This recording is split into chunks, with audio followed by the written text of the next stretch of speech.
Eh bien, ça serait bien si je pouvais dire que c'est une seule décision. En fait, dès que j'ai commencé, nous avons baissé nos taux à 2 reprises. Nous avons ensuite, pour la première fois, offert aux banques des prêts de 3 ans. Enfin, c'était l'annonce à la fin du mois de juillet du programme de rachat des dettes pour des montants illimités et beaucoup d'autres décisions majeures. Donc, ce n'est pas une, mais plutôt une série de décisions très très difficiles. Ce n'est pas l'euro le coupable des problèmes qui affectent les Européens et notamment les jeunes aujourd'hui.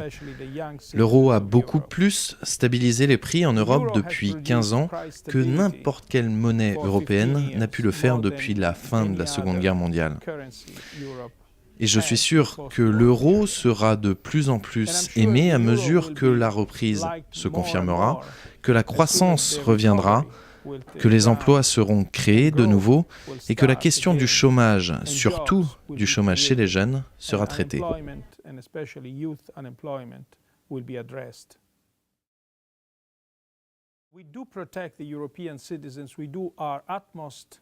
Nous protégeons les citoyens européens, mais nous les protégeons dans le cadre de notre mandat.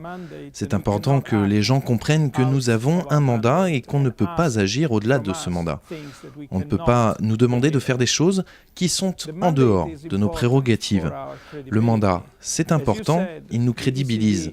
Comme vous l'avez dit, la BCE est très puissante, mais cette institution n'est pas élue au suffrage universel et elle souhaite plus que tout rester indépendante. Ces trois concepts peuvent coexister seulement si un mandat est établi par les législateurs élus par les citoyens.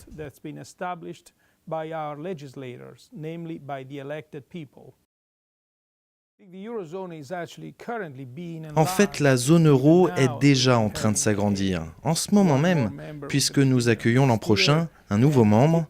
Et la clé de cet élargissement, c'est que les pays qui souhaitent entrer dans cette zone vont pouvoir vivre dans cet espace de monnaie unique où la flexibilité du taux de change est définitivement perdue.